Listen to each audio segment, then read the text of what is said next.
Divinilius Magistri sobre la educación cristiana de la juventud. Carta encíclica de S.S. Pío XI. 31 de diciembre de 1929. 1. Representante, en la tierra, de aquel divino Maestro que, sin dejar de abrazar en la inmensidad de su amor a todos los hombres, aunque pecadores e indignos, mostró, sin embargo, predilección y ternura especialísima hacia los niños y se expresó con aquellas palabras tan conmovedoras: dejad que los niños vengan a mí. 1. También hemos procurado en todas las ocasiones mostrar la predilección verdaderamente paternal que les profesamos, particularmente en los cuidados asiduos y oportunas. Enseñanzas que se refieren a la educación cristiana de la juventud. La educación cristiana. 2. Así, haciéndonos eco del Divino Maestro, hemos dirigido palabras saludables, ya de aviso, ya de exhortación, ya de dirección, a los jóvenes y a los educadores, y a los padres y madres de familia, sobre varios puntos referentes a la educación cristiana, con aquella solicitud que conviene al Padre común de todos los fieles, y con aquella insistencia oportuna y aun importuna que el oficio pastoral requiere, inculcada por el apóstol, insiste con ocasión y sin ella, reprende, ruega, exhorta con toda paciencia y doctrina. 2. Reclamada por nuestros tiempos, en los cuales, desgraciadamente, se deplora una falta tan grande de principios claros y sanos, aun en los problemas más fundamentales. 3. Pero la misma condición general ya indicada de los tiempos, el diverso modo con que hoy se plantea el problema escolar y pedagógico en los diferentes países, y el consiguiente deseo manifestado a nos, con filial confianza por muchos de vosotros y de vuestros fieles, venerables hermanos, y nuestro afecto tan intenso, como dijimos, hacia la juventud, nos mueven a volver más de propósito sobre la misma materia, sino para tratarla con toda su amplitud, casi inagotable en la teoría y en la práctica. A lo menos para resumir sus principios supremos, establecer con toda claridad sus principales conclusiones e indicar sus aplicaciones prácticas. Sea este el recuerdo que de nuestro jubileo sacerdotal, con intención y afecto muy particular, dedicamos a los amados jóvenes y recomendamos a cuantos tienen la misión y el deber de ocuparse de su educación. 4. En verdad que nunca como en los tiempos presentes se ha hablado tanto de educación, por esto se multiplican los maestros de nuevas teorías pedagógicas, se inventan, proponen y discuten métodos y medios, no solo para facilitar, sino para crear una educación nueva de infalible eficacia, capaz de formar las nuevas generaciones para la ansiada felicidad en la tierra. Y es que los hombres, creados por Dios a su imagen y semejanza, y destinados para Dios, perfección infinita, al advertir, hoy más que nunca en medio de la abundancia del moderno progreso material, la insuficiencia de los bienes terrenos para la verdadera felicidad de los individuos y de los pueblos, sienten por lo mismo en sí más vivo el estímulo hacia una perfección más alta, arraigado en su misma naturaleza racional por el Creador, y quieren conseguirla principalmente por la educación. Solo que muchos de entre ellos, como insistiendo con exceso en el sentido etimológico de la palabra, pretenden sacarla de la misma naturaleza humana y realizarla con solas sus fuerzas. Y en esto ciertamente yerran, pues en vez de dirigir la mirada a Dios, primer principio y último fin de todo el universo, se repliegan y descansan en sí mismos, apegándose exclusivamente a lo terreno y temporal. Por eso será continua e incesante su agitación mientras no dirijan sus pensamientos y sus obras a la única meta de la perfección, a Dios, según la profunda sentencia de San Agustín: nos hiciste, Señor, para ti, y nuestro corazón está inquieto hasta que descanse en ti. 3. Su esencia e importancia. 5. Es, por lo tanto, de suma importancia no errar en la educación, como no errar en la dirección hacia el fin último, con el cual está íntima y necesariamente ligada toda la obra de la educación. En efecto, puesto que la educación esencialmente consiste en la formación del hombre tal cual debe ser y cómo debe portarse en esta vida terrenal, a fin de conseguir el fin sublime para el cual fue creado, es evidente que, como no puede existir educación verdadera que no esté totalmente ordenada al fin último, así, en el orden actual de la providencia, o sea después que Dios se nos ha revelado en su unigénito Hijo, único que es camino, verdad y vida, no puede existir educación completa y perfecta si la educación no es cristiana. 6. De donde queda manifiesta la importancia suprema de la educación cristiana, no solo para los individuos, sino también para las familias y toda la sociedad humana, pues la perfección de ésta no puede menos de resultar de la perfección de los elementos que la componen. E igualmente de los principios indicados resulta clara y manifiesta la excelencia, que puede con verdad llamarse insuperable, de la causa de la educación cristiana, pues, bien examinada, tiende a asegurar la consecución del bien sumo, Dios, para las almas de los educandos y el máximo bienestar posible en esta tierra para la sociedad humana. Y esto en la mejor manera realizable por parte del hombre, cooperando con Dios al perfeccionamiento de los individuos y de la sociedad, pues la educación imprime en los ánimos la primera, la más potente y la más duradera dirección de la vida, según la conocidísima sentencia del sabio: la senda por la cual comenzó el joven a andar desde un principio, esa misma seguirá también cuando viejo. 4. Por eso decía con razón San Juan Crisóstomo: ¿qué cosa hay mayor que dirigir las almas, que moldear las costumbres de los jovencitos? 5. 7. Pero no hay palabra que tanto nos revele la grandeza, belleza y excelencia sobrenatural de la obra de la educación cristiana como la sublime expresión de amor con que Jesús, Señor nuestro, identificándose con los niños, declara: cualquiera que acogiere a uno de estos niños por amor mío, a mí me acoge. 6. División del asunto. 8. Así, pues, para no errar en esta obra de suma importancia y encaminarla del mejor modo que sea posible con la ayuda de la gracia divina, es menester tener una idea clara y recta de la educación cristiana en sus puntos esenciales, a saber, a quien toca la misión de educar, cuál es el sujeto de la educación, cuáles las circunstancias necesarias del ambiente y cuál es el fin y la forma propia de la educación cristiana, según el orden establecido por Dios en la economía de su providencia. Y la misión de educar. En general. 9. La educación es obra necesariamente social, no solitaria. Ahora bien, 3 son las sociedades necesarias, distintas, pero armónicamente unidas por Dios, en el seno de las cuales nace el hombre, 2 sociedades de orden natural, es decir, la familia y la sociedad civil, la tercera, la Iglesia, de orden sobrenatural. Ante todo, la familia, instituida inmediatamente por Dios para un fin suyo propio, que es la procreación y educación de la prole, sociedad que por esto tiene prioridad de naturaleza y, consiguientemente, cierta prioridad de derechos respecto a la sociedad civil. Sin embargo, la familia es sociedad imperfecta, porque no tiene en sí todos los medios para su propio perfeccionamiento, mientras la sociedad civil es sociedad perfecta, pues encierra en sí todos los medios para su propio fin, que es el bien común temporal, de donde se sigue que bajo este respecto, o sea en orden al bien común, la sociedad civil tiene preeminencia sobre la familia, que alcanza precisamente en aquella su conveniente perfección temporal. La tercera sociedad, en la cual nace el hombre, por medio del bautismo, a la vida divina de la gracia, es la Iglesia, sociedad de orden sobrenatural y universal, sociedad perfecta, porque contiene en sí todos los medios para su fin, que es la salvación eterna de los hombres, y, por lo tanto, es suprema en su orden. Por consiguiente, la educación que abarca a todo el hombre, individual y socialmente, en el orden de la naturaleza y en el de la gracia, pertenece a estas 3 sociedades necesarias, en una medida proporcional y correspondiente a la coordinación de sus respectivos fines, según el orden actual de la providencia establecido por Dios. En particular, a la Iglesia. 10.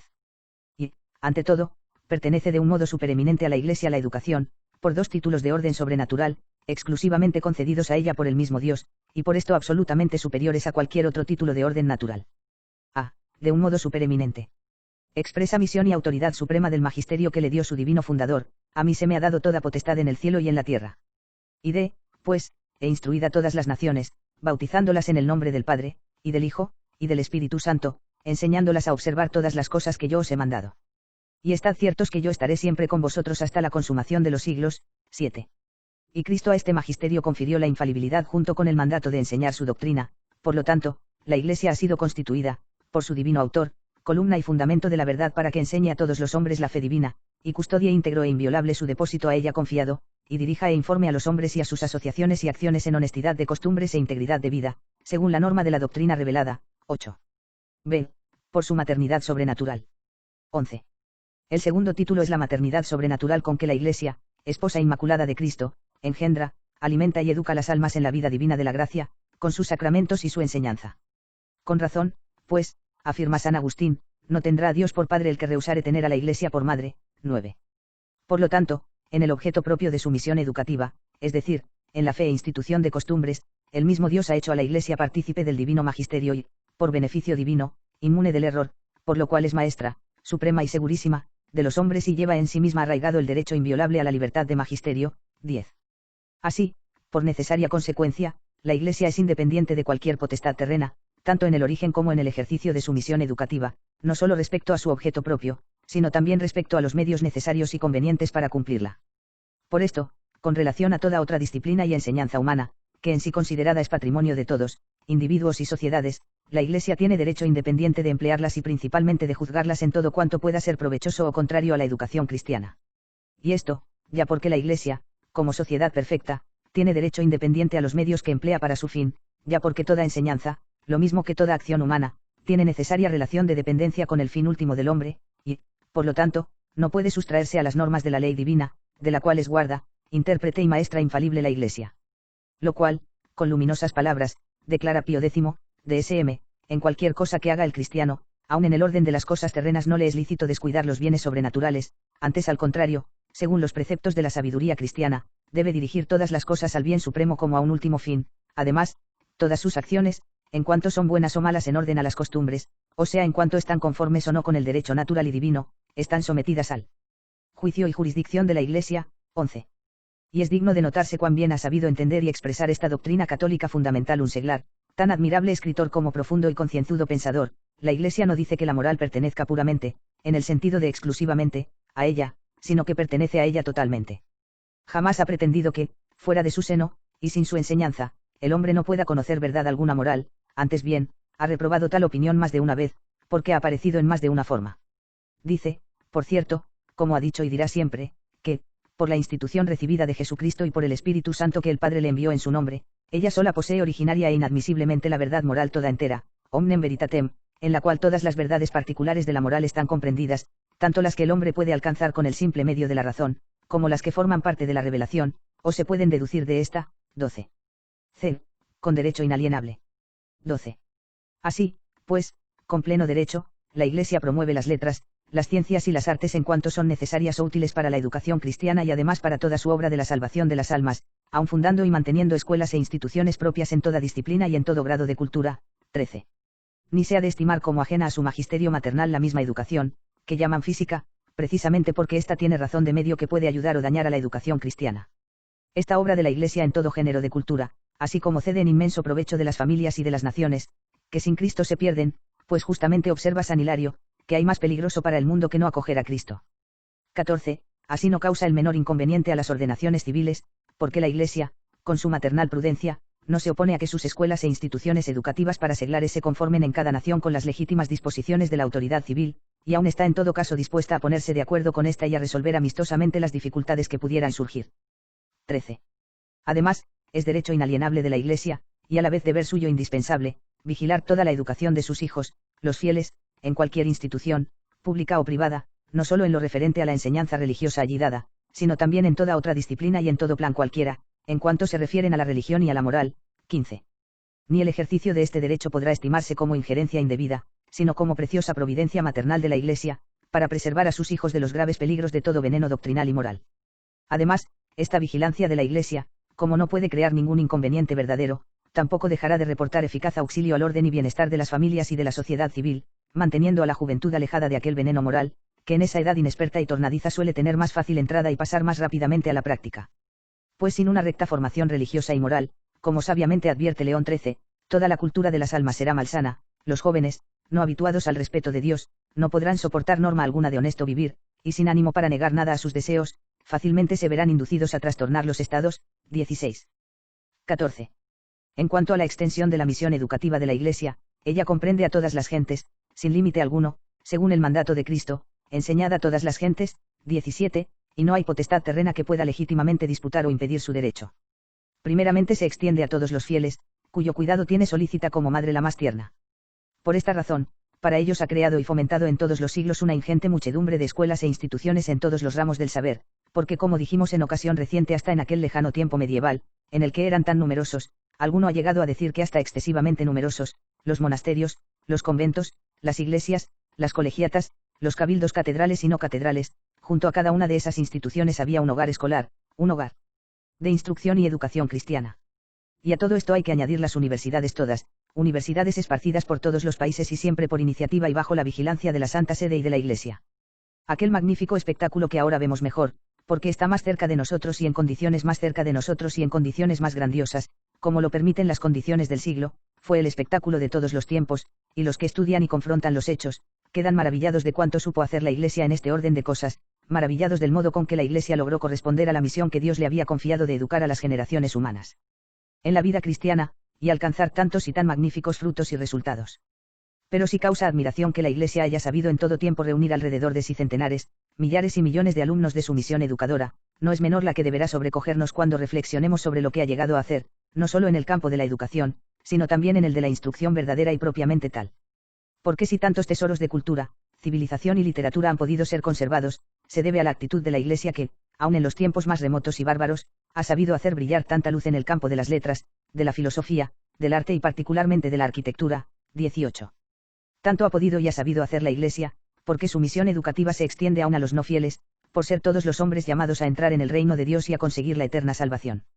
Como en nuestros días, con sus misiones esparce a millares las escuelas en todas las regiones y países aún no cristianos, desde las orillas del Ganges hasta el río Amarillo y las grandes islas y archipiélagos del océano, desde el continente negro hasta la Tierra del Fuego y la glacial Alaska. Así, en todos los tiempos, la Iglesia con sus misioneros ha educado en la vida cristiana y en la civilización a las diversas gentes que ahora forman las naciones cristianas del mundo civilizado. Con lo cual queda con evidencia asentado, como de derecho, y aun de hecho, pertenece de manera supereminente a la Iglesia la misión educativa, y como a ningún entendimiento libre de prejuicios se le puede ocurrir motivo alguno racional para disputar o impedir a la Iglesia una obra de cuyos benéficos frutos goza ahora el mundo. 15. Tanto más cuanto que con tal supereminencia de la Iglesia no solo no están en oposición, sino antes bien en perfecta armonía los derechos, ya de la familia, ya del Estado, y aun los derechos de cada uno de los individuos respecto a la justa libertad de la ciencia, de los métodos científicos y de toda cultura profana en general. Puesto que para apuntar, ya desde el primer momento, la razón fundamental de tal armonía, el orden sobrenatural al cual pertenecen los derechos de la Iglesia, no solo no destruye ni merma el orden natural, al cual pertenecen los otros derechos mencionados, sino que lo eleva y perfecciona, y ambos órdenes se prestan mutua ayuda y como complemento respectivamente proporcionado a la naturaleza y dignidad de cada uno, precisamente porque uno y otro proceden de Dios, el cual no se puede contradecir. Perfectas son las obras de Dios, y rectos todos sus caminos. 19. Lo mismo se verá más claramente considerando por separado y más de cerca la misión educativa de la familia y del Estado. A la familia.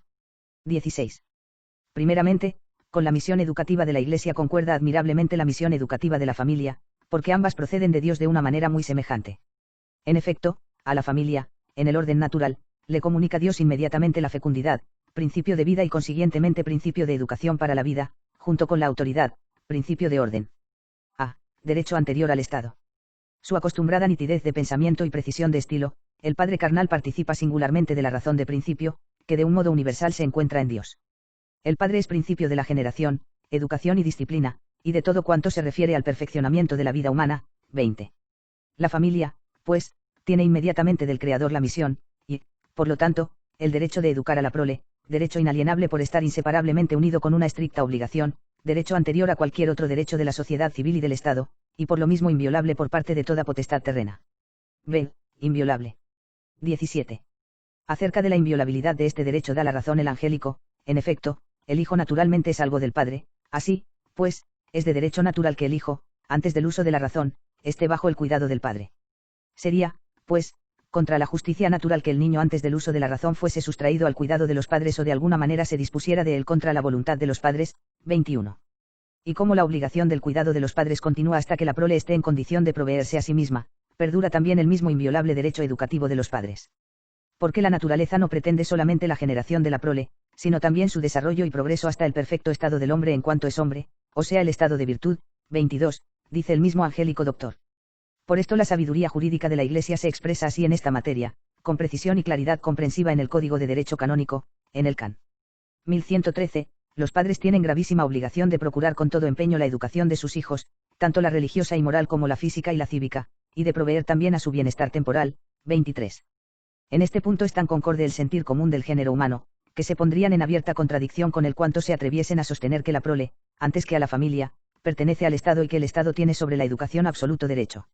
Es, además, insubsistente la razón, que los tales aducen, de que el hombre nace ciudadano y que por ello pertenece primariamente al Estado, sin atender a que, antes de ser ciudadano, el hombre debe existir, y la existencia no la recibe del Estado, sino de los padres, como sabiamente declara León XIII, los hijos son como algo del padre, una extensión, en cierto modo, de su persona, y, si queremos hablar con propiedad, los hijos no entran a formar parte de la sociedad civil por sí mismos, sino a través de la familia, dentro de la cual han nacido. 24. Por lo tanto, la patria potestad es de tal naturaleza, que no puede ser extinguida ni absorbida por el Estado, como derivada que es de la misma fuente que la vida de los hombres. 25, afirma en la misma encíclica León XIII. De lo cual, sin embargo, no se sigue que el derecho educativo de los padres sea absoluto o despótico, porque está inseparablemente subordinado al fin último y a la ley natural y divina, como lo declara el mismo León XIII en otra memorable encíclica suya, de los principales deberes de los ciudadanos cristianos, donde expone así en resumen el conjunto de los derechos y deberes de los padres, a quienes la misma naturaleza da el derecho de educar a sus hijos, imponiéndoles al mismo tiempo el deber de que la educación y enseñanza de la niñez corresponda y diga bien con el fin para el cual el cielo les dio los hijos. A los padres toca, por lo tanto, tratar con todas sus fuerzas de rechazar todo atentado en este particular, y de conseguir a toda costa que en su mano quede el educar cristianamente, cual conviene, a sus hijos, y apartarlos cuanto más lejos puedan de las escuelas donde corren peligro de que se les propine el veneno de la impiedad. 26.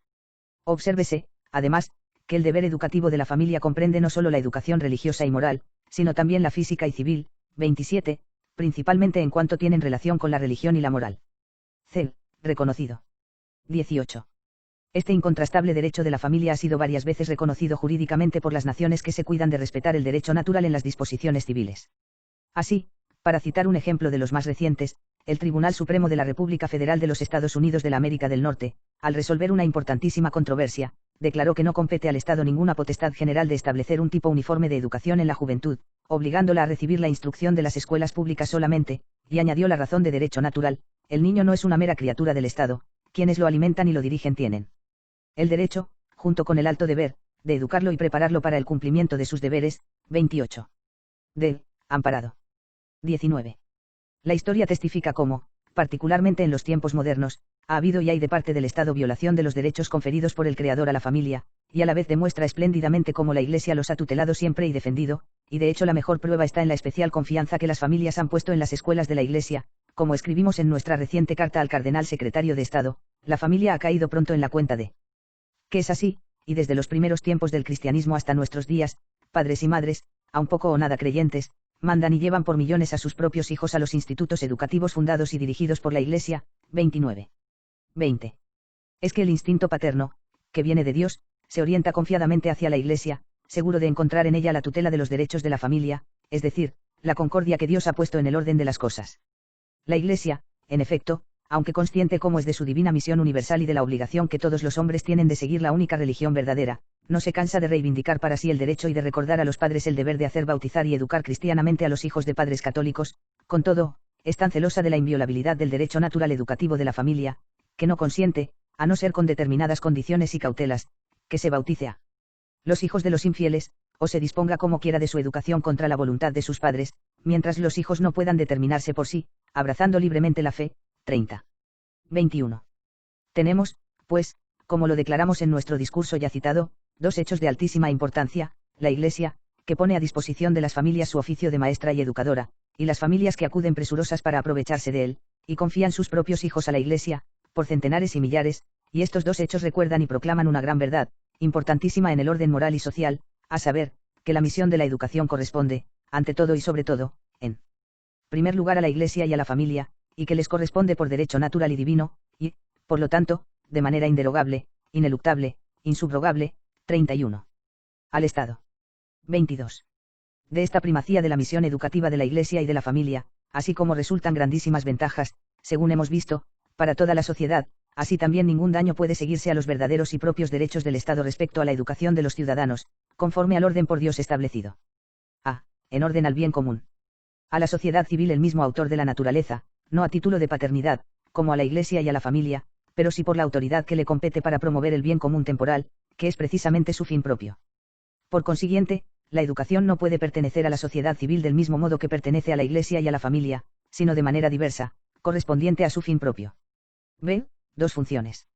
El bien común de orden temporal, consiste en la paz y seguridad de que las familias y cada uno de los individuos puedan gozar en el ejercicio de sus derechos, y a la vez en el mayor bienestar espiritual y material que sea posible en la vida presente, mediante la unión y la coordinación de la actividad de todos. Doble es, pues, la función de la autoridad civil que reside en el Estado: proteger y promover, pero no absorber a la familia y al individuo, o suplantarlos. 23. Por lo tanto, en orden a la educación, es derecho o, por mejor decir, deber del Estado proteger en sus leyes el derecho anterior que arriba dejamos descrito de la familia en la educación cristiana de la prole, y, por consiguiente, respetar el derecho sobrenatural de la Iglesia sobre tal educación cristiana. Igualmente toca al Estado proteger el mismo derecho en la prole, cuando llegare a faltar, física o moralmente, a obra de los padres por defecto, incapacidad o indignidad, ya que el derecho educativo de ellos, como arriba declaramos, no es absoluto o despótico, sino dependiente de la ley natural y divina, y, por lo tanto, sometido a la autoridad y juicio de la Iglesia, y también a la vigilancia y tutela jurídica del Estado en orden al bien común, y además la familia no es sociedad perfecta que tenga en sí todos los medios necesarios para su perfeccionamiento. En tal caso, por lo demás excepcional, el Estado no suplanta ya a la familia, sino que suple el defecto y lo remedia con medios idóneos, siempre en conformidad con los derechos naturales de la prole y los derechos sobrenaturales de la Iglesia. Además, en general, es derecho y deber del Estado proteger, según las normas de la recta razón y de la fe, la educación moral y religiosa de la juventud, removiendo de ella las causas públicas que le sean contrarias. 24. Principalmente pertenece al Estado, en orden al bien común, promover de muchas maneras la misma educación e instrucción de la juventud. Ante todo y directamente, favoreciendo y ayudando a la iniciativa y acción de la Iglesia y de las familias, cuya grande eficacia demuestran la historia y la experiencia. Luego, completando esta obra, donde ella no alcanza o no basta, aun por medio de escuelas e instituciones propias, porque el Estado más que ningún otro está provisto de medios, puestos a su disposición para las necesidades de todos, y es justo que los emplee para provecho de aquellos mismos de quienes proceden. 32. Además, el Estado puede exigir y, por lo tanto, procurar que todos los ciudadanos tengan el conocimiento necesario de sus deberes civiles y nacionales, y cierto grado de cultura intelectual, moral y física que el bien común, atendidas las condiciones de nuestros tiempos, verdaderamente exija. Sin embargo, claro es que en todos estos modos de promover la educación y la instrucción pública y privada, el Estado debe respetar los derechos innatos de la Iglesia y de la familia a la educación cristiana, además de observar la justicia distributiva. Por lo tanto, es injusto e ilícito todo monopolio educativo o escolar, que fuerce física o moralmente a las familias a acudir a las escuelas del Estado contra los deberes de la conciencia cristiana, o aun contra sus legítimas preferencias. C. Educación reservada. 25. Pero esto no quita que para la recta administración de la cosa pública y para la defensa interna y externa de la paz, cosas tan necesarias para el bien común, y que exigen especiales aptitudes y especial preparación, el Estado se reserve la institución y dirección de escuelas preparatorias para algunos de sus cargos, y señaladamente para la milicia, con tal que tenga cuidado de no violar los derechos de la Iglesia y de la familia en lo que a ellas concierne.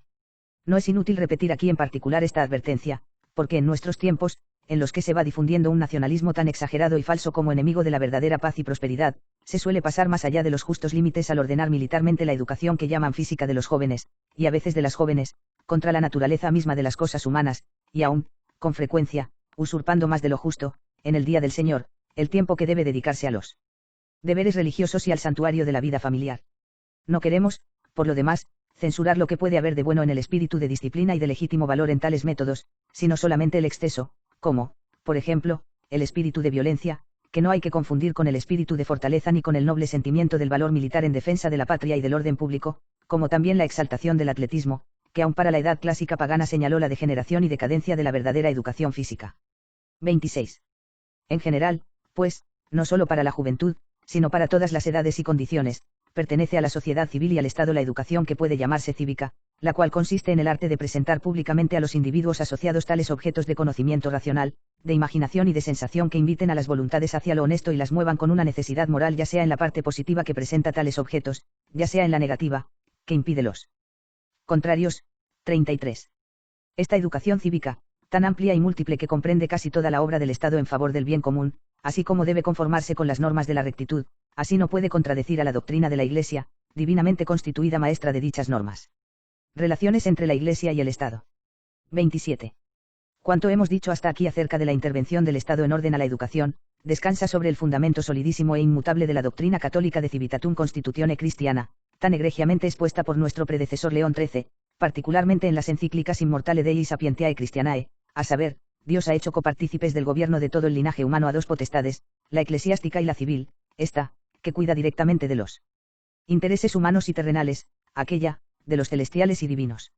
Ambas potestades son supremas, cada una en su género, ambas tienen sus propios límites dentro de los cuales actúan, definidos por la naturaleza y fin próximo de cada una, por lo tanto, en torno a ellas, se describe como una esfera, dentro de la cual cada una dispone iure propio. Mas como el sujeto sobre que recaen ambas potestades soberanas es uno mismo, y como, por otra parte, suele acontecer que una misma cosa pertenezca, si bien bajo diferente aspecto, a una y otra jurisdicción, claro está que Dios, providentísimo, no estableció aquellas dos potestades, sino después de haberlas ordenado convenientemente entre sí. Y aquellas, las potestades, que son, están ordenadas por Dios. 34. 28. Ahora bien, la educación de la juventud es precisamente una de esas cosas que pertenecen a la Iglesia y al Estado, aunque de diversa manera, como arriba hemos expuesto. Necesaria es, por lo tanto prosigue León XIII, que las dos potestades estén coordinadas entre sí, coordinación no sin razón comparada a la del alma y el cuerpo en el hombre. La cualidad y el alcance de dichas relaciones no se puede precisar, si no se atiende a la naturaleza de cada una de las dos soberanías, relacionadas así como es dicho, teniendo buena cuenta de la excelencia y nobleza de sus respectivos fines, pues la una atiende directa y principalmente al cuidado de las cosas temporales, y la otra a la adquisición de los bienes sobrenaturales y eternos. Así que todo cuanto en las cosas y personas, de cualquier modo que sea, tenga razón de sagrado, todo lo que pertenece a la salvación de las almas y al culto de Dios, bien sea tal por su propia naturaleza o bien lo sea en razón del fin a que se refiere, todo ello cae bajo el dominio y arbitrio de la Iglesia, pero las demás cosas que el régimen civil y político, como tal, abraza y comprende, justo es que estén sujetas a este, pues Jesucristo mandó expresamente que se dé al César lo que es del César y a Dios lo que es de Dios. 35. 29. Quien quiera que rehúse admitir estos principios, y consiguientemente el aplicarlos a la educación, vendrá necesariamente a negar que Cristo ha fundado la Iglesia para la salvación eterna de los hombres, y a sostener que la sociedad civil y el Estado no están sujetos a Dios y a su ley natural y divina. Lo cual es evidentemente impío, contrario a la sana razón y, de un modo particular, en materia de educación, extremadamente pernicioso para la recta formación de la juventud y seguramente ruinoso para la misma sociedad civil y el verdadero bienestar de la sociedad humana. Al contrario, de la aplicación de estos principios no puede menos de provenir una utilidad grandísima para la recta formación de los ciudadanos. Los sucesos de todas las edades lo demuestran sobradamente, por eso como Tertuliano, para los primeros tiempos del cristianismo, en su apologético, así San Agustín, para los suyos, podía desafiar a todos los adversarios de la Iglesia católica y nosotros, en nuestros tiempos, podemos repetir con él, por cierto, los que dicen que la doctrina de Cristo es enemiga del Estado, que presenten un ejército tal como la doctrina de Cristo enseña que deben ser los soldados, que presenten tales súbditos. Tales maridos, tales cónyuges, tales padres, tales hijos, tales señores, tales siervos, tales reyes, tales jueces y, finalmente, tales contribuyentes y exactores del fisco, cual es la doctrina cristiana manda que sean, y atrévanse luego a llamarla nociva al Estado, mas no duden un instante en proclamarla, donde ella se observe, la gran salvación del Estado. 36.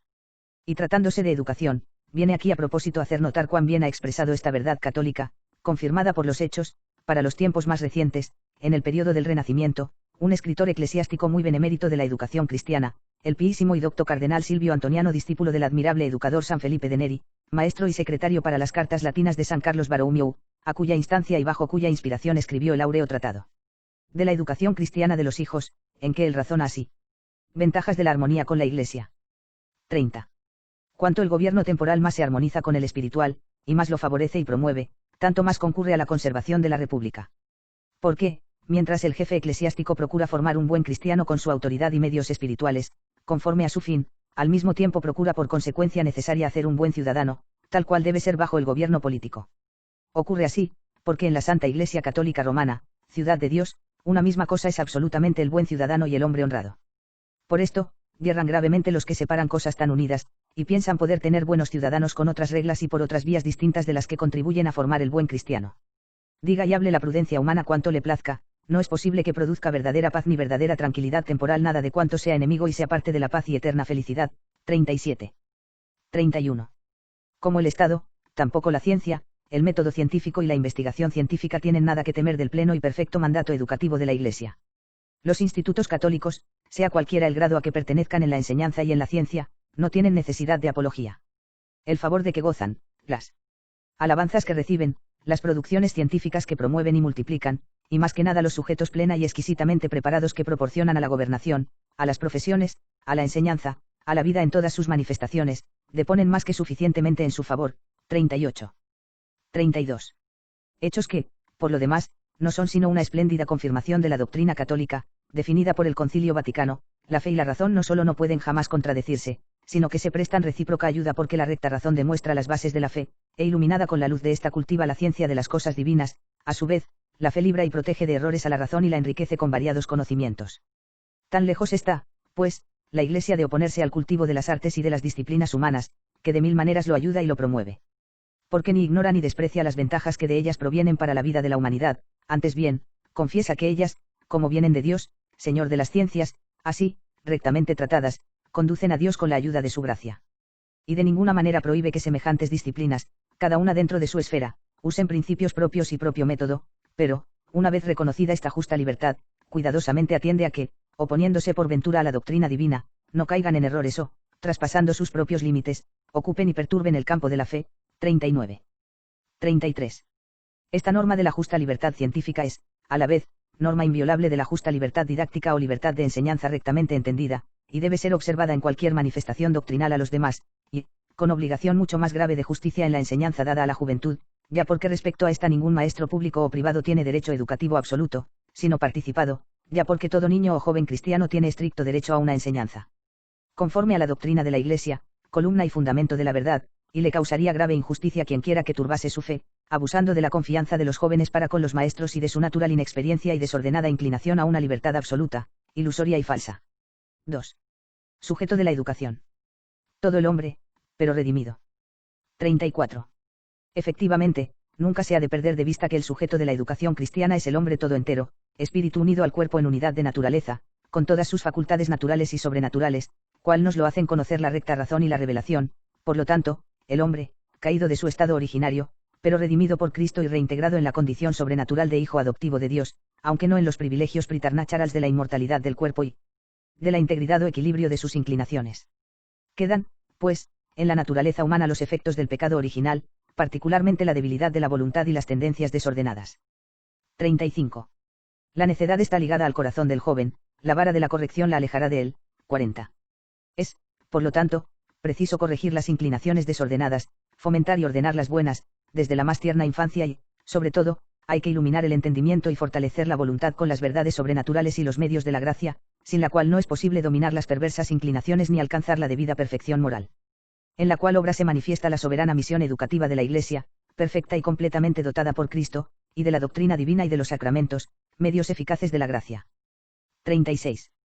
Por lo mismo, es falso todo naturalismo pedagógico que de cualquier modo excluya o aminore la formación sobrenatural cristiana en la instrucción de la juventud, y es erróneo todo método de educación que se funde, en todo o en parte, sobre la negación o olvido del pecado original y de la gracia y, por lo tanto, sobre las fuerzas solas de la naturaleza humana.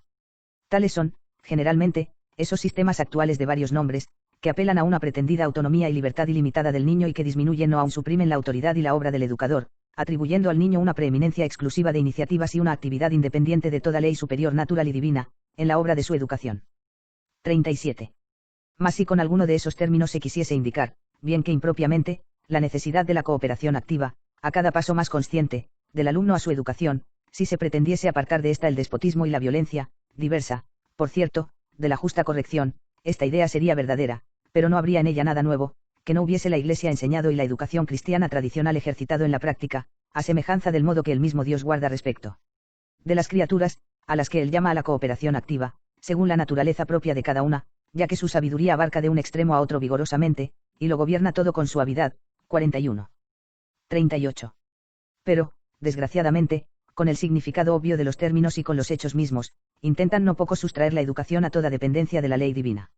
Así que en nuestros días se da el caso, a la verdad bien extraño, de educadores y filósofos que se afanan por descubrir un código moral universal de educación, como si no existiera ni el decálogo, ni la ley evangélica, ni siquiera la ley natural, esculpida por Dios en el corazón del hombre, promulgada por la recta razón y codificada, con revelación positiva, por el mismo Dios en el decálogo.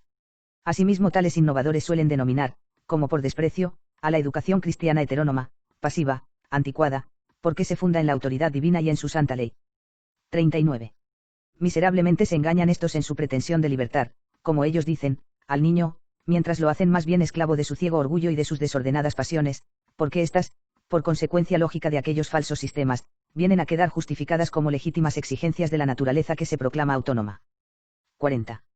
Pero mucho peor es la pretensión falsa, de querer someter a investigaciones, experimentos y juicios de orden natural y profano, los hechos del orden sobrenatural tocantes a la educación, como, por ejemplo, la vocación sacerdotal o religiosa, y en general las arcanas operaciones de la gracia que, aun elevando las fuerzas naturales, con todo las sobrepuja infinitamente y no puede en manera alguna someterse a las leyes físicas, porque el espíritu sopla donde quiere.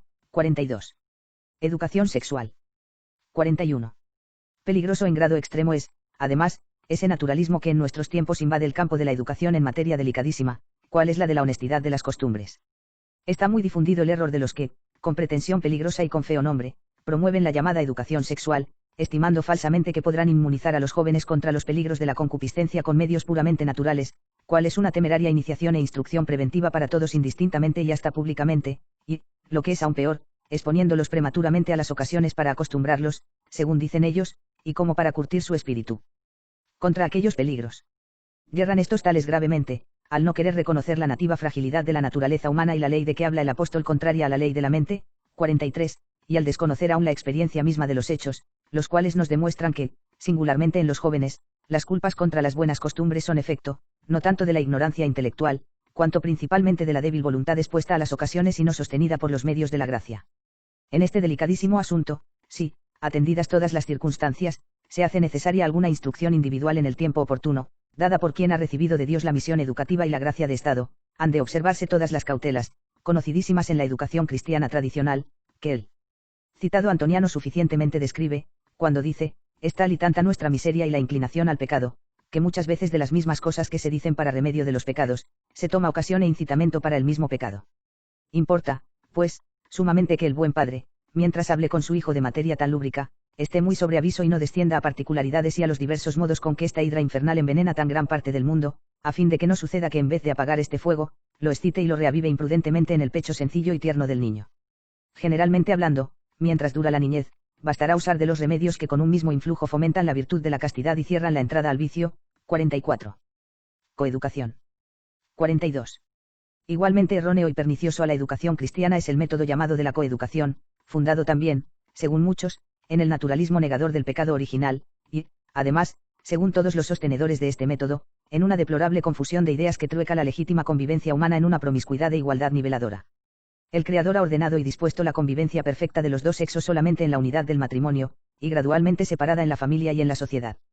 Además, no hay en la naturaleza misma, que los hace diversos en el organismo, en las inclinaciones y en las aptitudes, ningún motivo para que pueda o deba haber promiscuidad y mucho menos igualdad de formación para ambos sexos.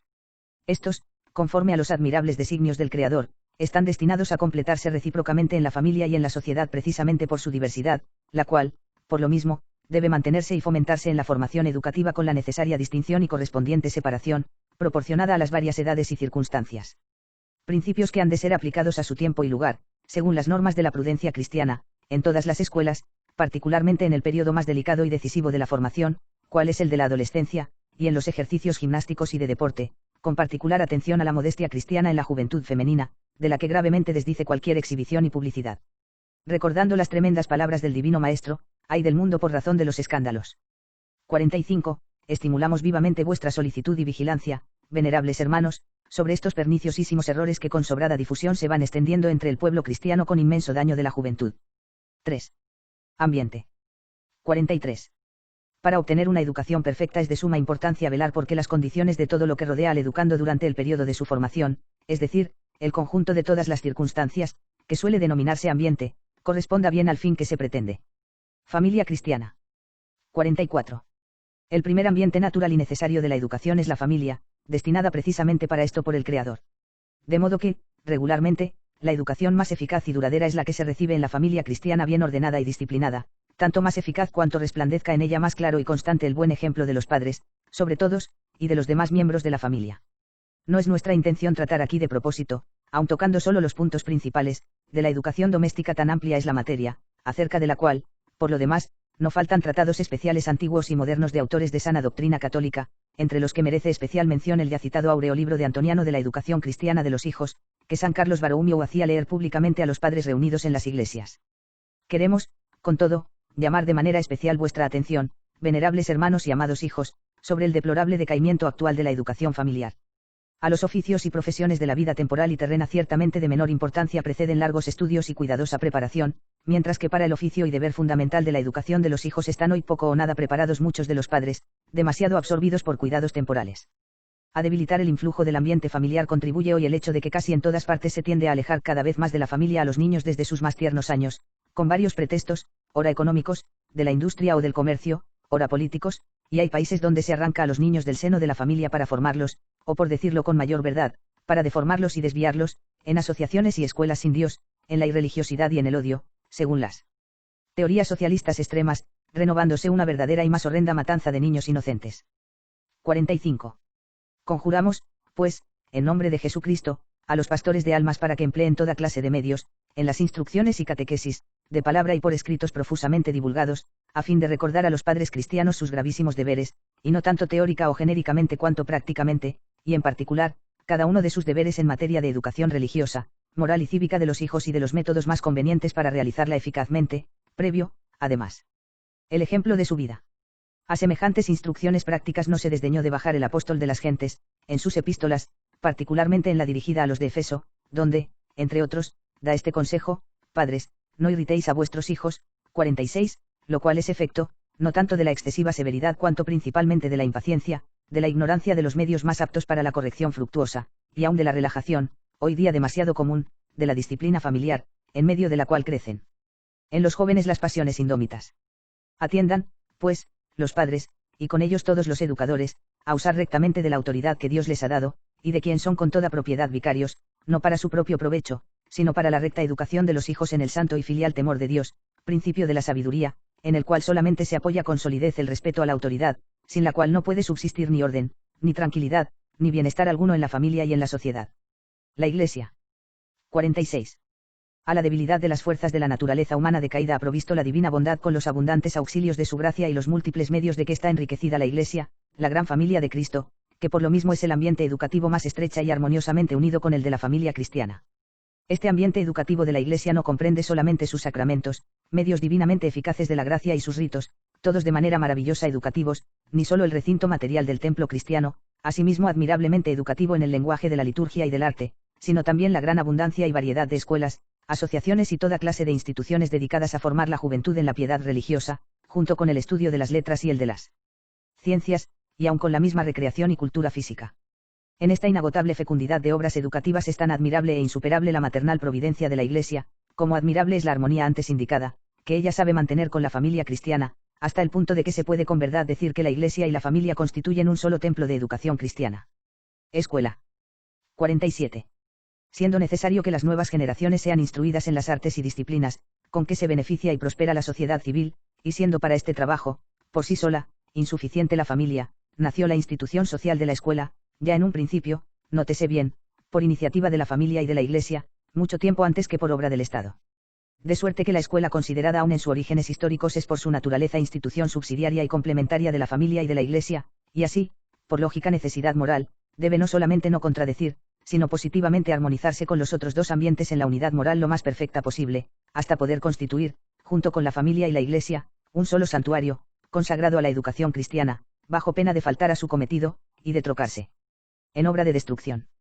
Esto, hasta lo ha reconocido manifiestamente un hombre seglar, tan celebrado por sus escritos pedagógicos, no del todo laudables porque están influidos por el liberalismo, el cual profirió esta sentencia: la escuela, si no es templo, es guarida, y aun esta otra, cuando la educación literaria, social, doméstica y religiosa no van todas de acuerdo, el hombre es infeliz, impotente. 47. A. Neutra, laica, mixta. 48. De aquí precisamente se sigue que es contraria a los principios fundamentales de la educación la escuela llamada neutra o laica, de la que está excluida la religión. Tal escuela, además, no es prácticamente posible, porque de hecho viene a hacerse irreligiosa. No es menester repetir cuánto acerca de este asunto han declarado nuestros predecesores, señaladamente Pío IX y León XIII, en cuyos tiempos particularmente comenzó el laicismo a predominar en la escuela pública. Nos renovamos y confirmamos sus declaraciones.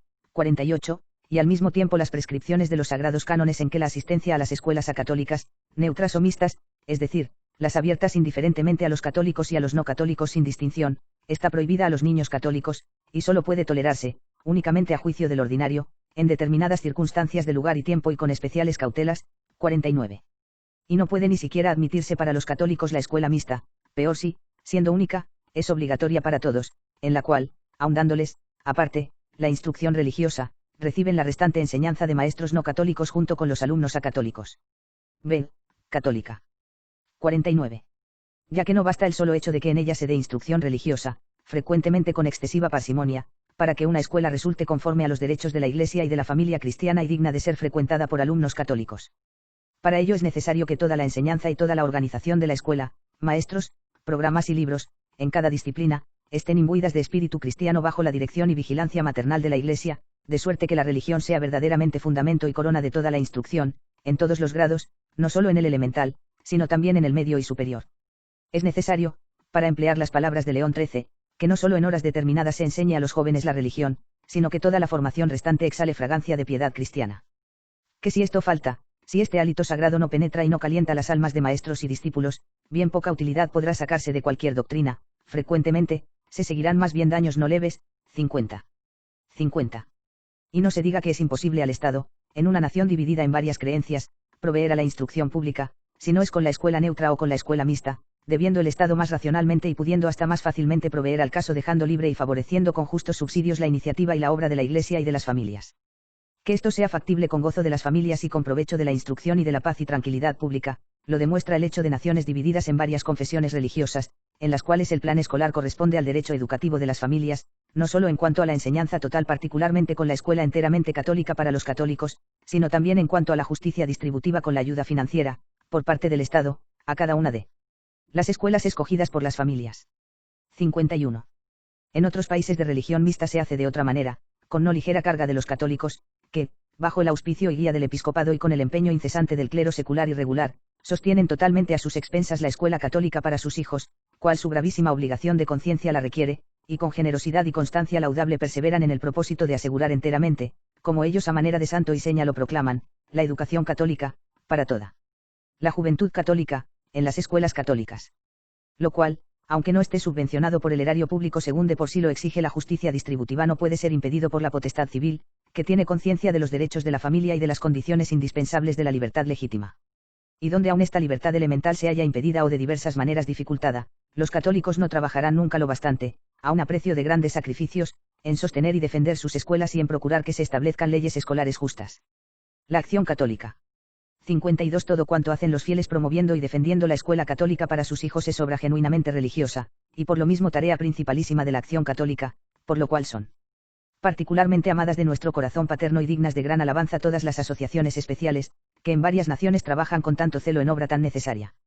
Así que, al procurar la escuela católica para sus hijos, se proclame muy alto, y de todo sea entendido y reconocido, que los católicos de cualquier nación del mundo no hacen obra política de partido, sino obra religiosa indispensable a su conciencia, y pretenden no ya separar a sus hijos del cuerpo ni del espíritu nacional, sino antes bien educarlos en el del modo más perfecto y más conducente a la prosperidad de la nación, puesto que el buen católico, precisamente en virtud de la doctrina católica, es por lo mismo el mejor ciudadano, amante de su patria y lealmente sometido a la autoridad civil constituida, en cualquier forma legítima de gobierno.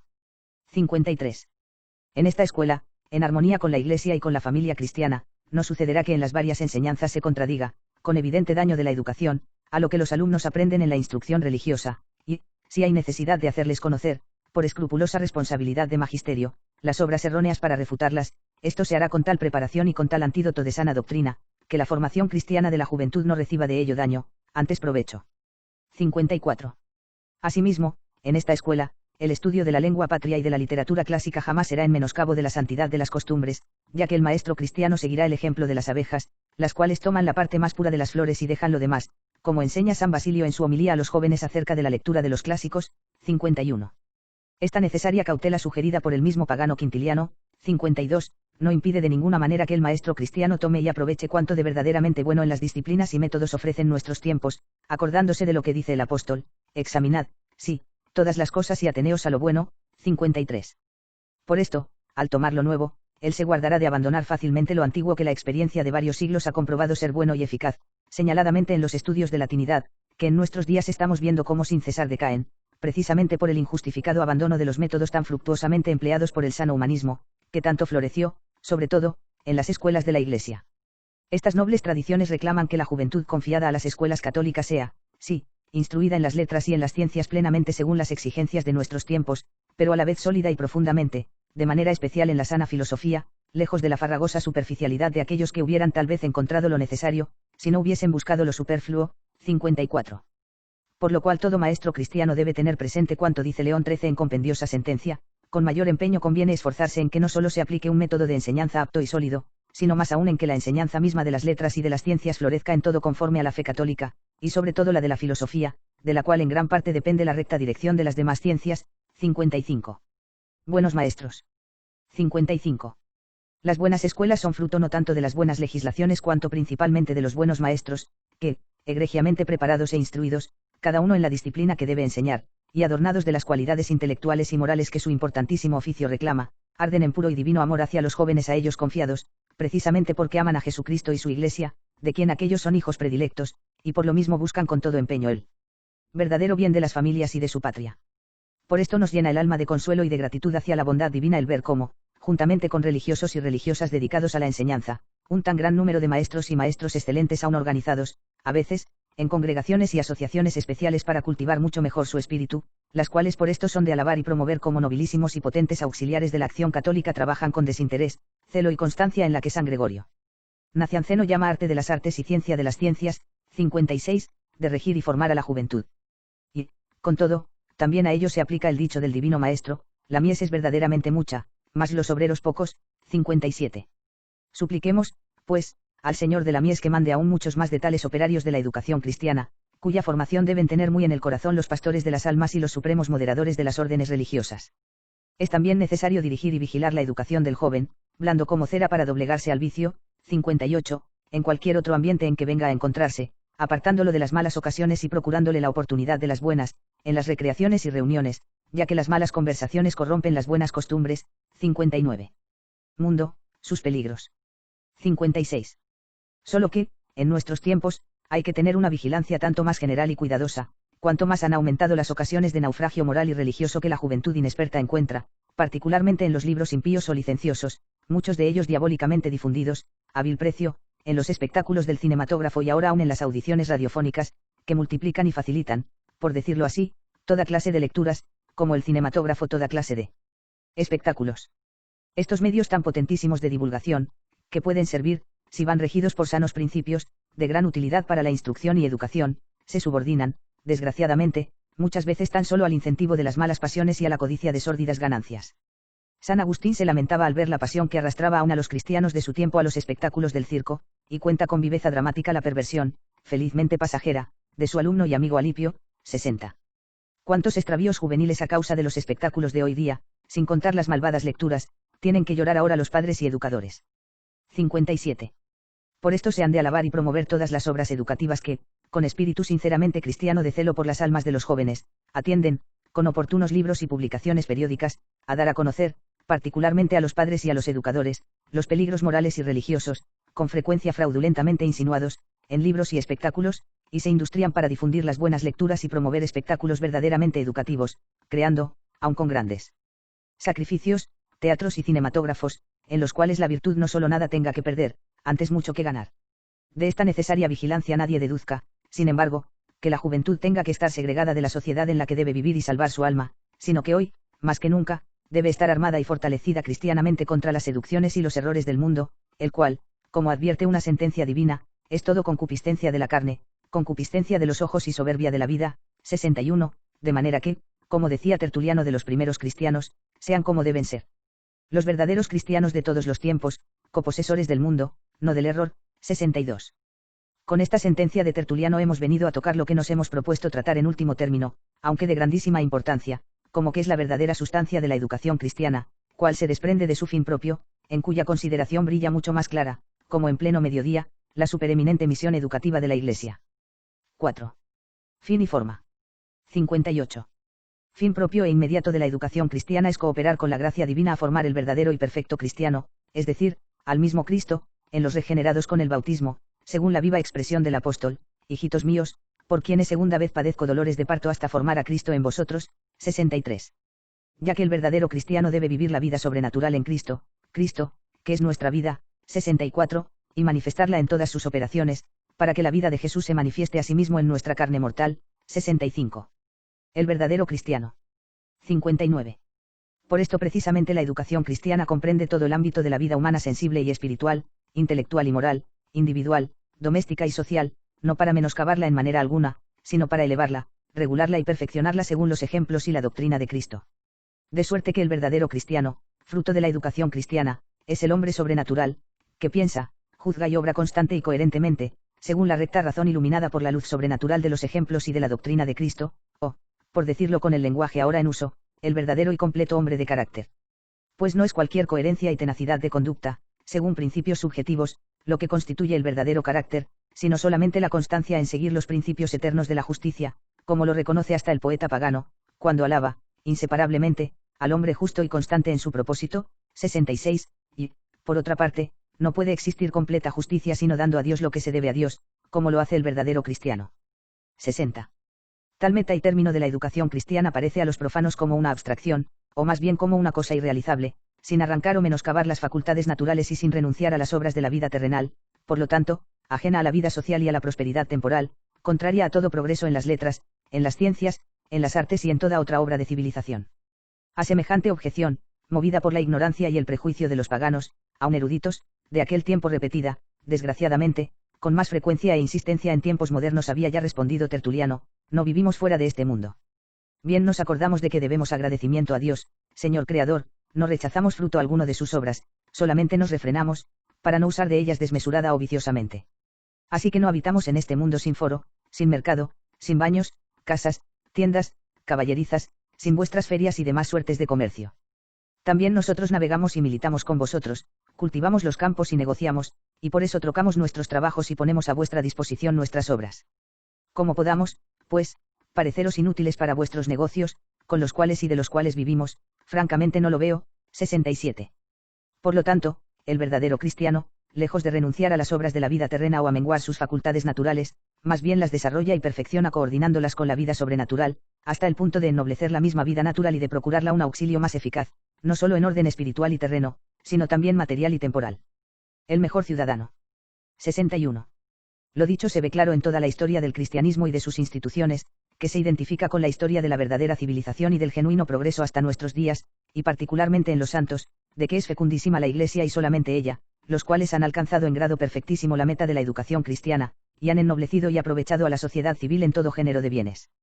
Efectivamente, los santos han sido, son y serán siempre los más grandes bienhechores de la sociedad humana, como también los más perfectos modelos de toda clase y profesión, en todo estado y condición de vida, desde el campesino sencillo y rústico hasta el hombre de ciencias y letras, desde el humilde artesano hasta el que capitanea ejércitos, desde el oscuro padre de familia hasta el monarca que gobierna pueblos y naciones, desde las sencillas niñas y mujeres del hogar doméstico hasta las reinas y emperatrices.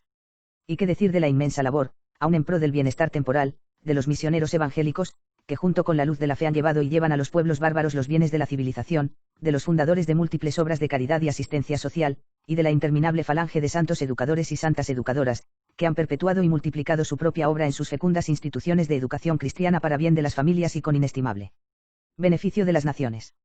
Jesús, Maestro Divino. 62.